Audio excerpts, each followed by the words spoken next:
Chapter 2 Map Afternoon came, and the hilltops blurring beneath Rainbow Dash turned into jagged promontories as she came upon the crest of a mountain range.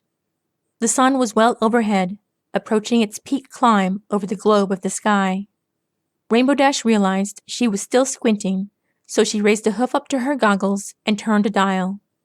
With a gentle click, the shades of the lenses popped back to reveal a clear pair beneath. She relaxed her ruby eyes and kept soaring eastward. The earth turned progressively uneven below.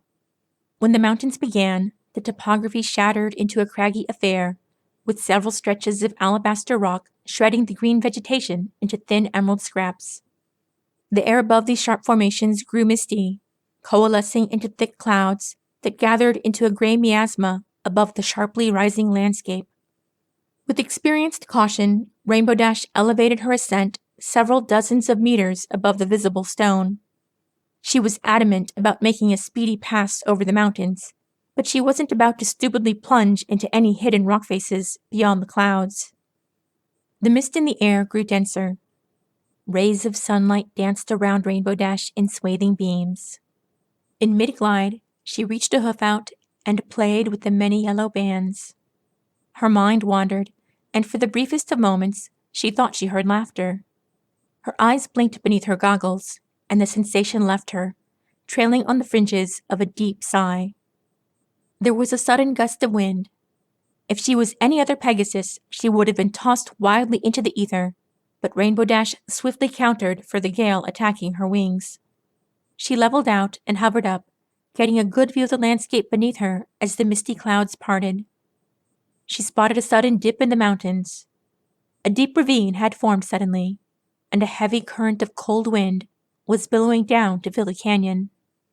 As Rainbow Dash coasted the top of this landscape, the clouds dissipated, and she was taken back by a sight ahead of her. Two mountain ranges rose sharply and met a single point, as if bluntly colliding. The result was a pair of tall summits, twin spokes of ancient rock that pierced the sky like granite antennae.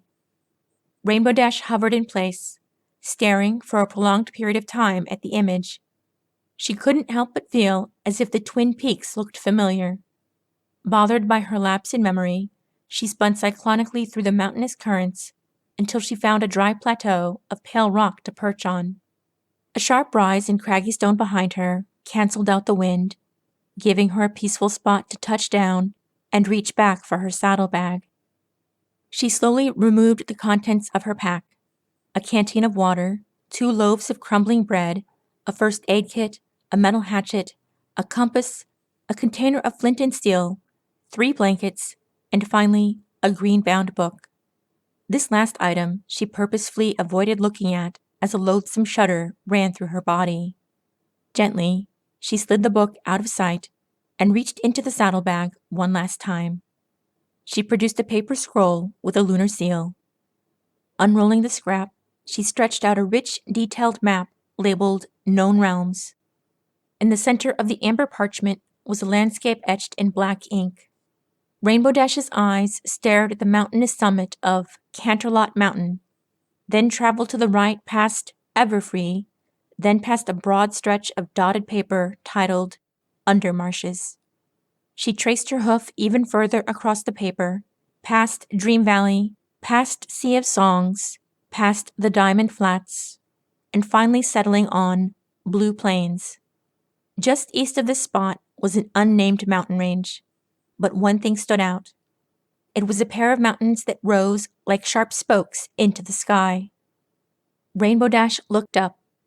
She saw 2 enormous peaks lingering 2 kilometers in front of her, bathing a thick shadow across the grand misty ravine surrounding the mare.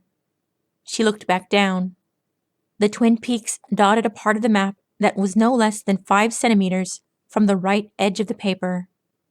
For some reason, that only made her smile all the more. Rainbow rolled the map back up.